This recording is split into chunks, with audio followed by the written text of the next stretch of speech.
ક્યાં આજે brokerage હાઉસીસના radar પર કયા સેક્ટર્સ છે, કયા સ્ટોક્સ છે? Good morning Jani. શરૂઆત સેક્ટરથી કરશો તો ઓઇલ એન્ડ ગેસ પર સેલેસે તરફથી એક નેગેટિવ રિપોર્ટ છે. અહીંયા તેમનું કહેવું છે કે અત્યારે જે સિચ્યુએશન ચાલી રહી છે તેનો સીધો ઇમ્પેક્ટ ભારતની ગેસ સપ્લાય કંપની પર જોવા મળી રહ્યો છે. ખાસ કરીને એલપીજી ગેસમાં એક સૌથી મોટી ઇમ્પેક્ટ અહીંયા જોવા મળી છે, જેને કારણે ફર્ટિલાઇઝર, પેટ્રોકેમિકલ્સ કંપનીઓ છે તેના પર એક અસર જોવા મળી રહી છે. રેસ્ટોરન્ટ, ગ્લાસ, સિરામિક કંપનીઓ છે તેના પર એક નેગેટિવ ઇમ્પેક્ટ જોવા મળી રહી છે. ખાસ કરીને આઈઓસી, બીપીસીએલ, એચપીસીએલના આવનારા સમયમાં તેના માર્જિન્સ પર એક આપણને દબાણ જોવા મળી શકે છે. હાલમાં આઈજીએલ, મહાનગર ગેસ, ત્યારબાદ ગેલ કંપનીઓ, Gujarat gas company, Petronet, LNG જેવા દરેક પર એક સારો એક નેગેટિવ ઇમ્પેક્ટ આવનારા સમયમાં જોવા મળી શકે છે. ત્યારબાદ એનબીએફસીસ કંપની પર નોમુરા તરફથી એક રિપોર્ટ આવ્યો છે, જેમાં તેમને Piramal enterprises, L&T finance, Tata capital અને એચડીબી ફાઇનાન્શિયલ જેવી કંપનીઓ માટે અહીંયા તેમને બાય રેટિંગ્સથી ન્યુટ્રલ રેટિંગ્સ આપ્યા છે. તે સાથે તેમને પણ કહેવું છે કે આ ઇન્ડસ્ટ્રીઝમાં કોમ્પિટિશન એક જે છે તેને લઈને એક સારા એવા મોટા ફેરફાર થતા જોવા મળી રહ્યા છે, પરંતુ ખાસ કરીને રેગ્યુલેટર્સમાં એઆઈને જોડાયેલા ટ્રાન્સફોર્મેશનને કારણે કરીને ખાસ અહીંયા એક ફોકસ જોવા મળી શકે છે.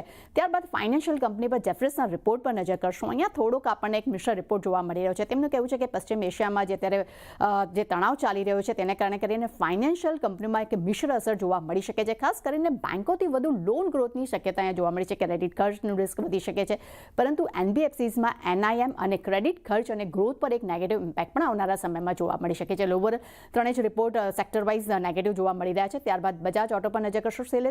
સીએલએસએ તરફથી આઉટ પરફોર્મ રેટિંગનો રિપોર્ટ છે.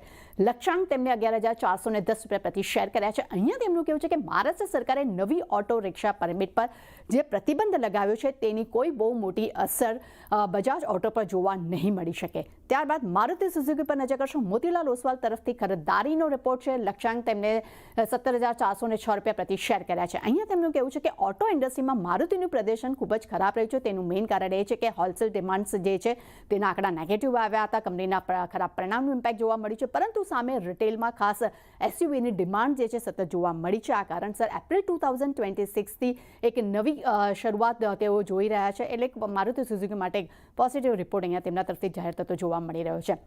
ભારતીય એરટેલ પર નજર કરશું. બે બ્રોકરેજ રિપોર્ટ છે, બંને જ અહીંયા પોઝિટિવ છે. સેલેસે તરફથી આઉટ પરફોર્મ રેટિંગનો રિપોર્ટ છે. લક્ષ્યાંક 2310 રૂપિયા પ્રતિ શેર કર્યા છે. અહીંયા તેમનું કહેવું છે કે કંપનીએ 2021ના રાઇટ્સ હેઠળ લગભગ 21,000 કરોડનું ફંડ એકત્ર કર્યું છે, જેમાં કંપની પોતાનું દેવું છે તે લગભગ ચૂકવી દેશે.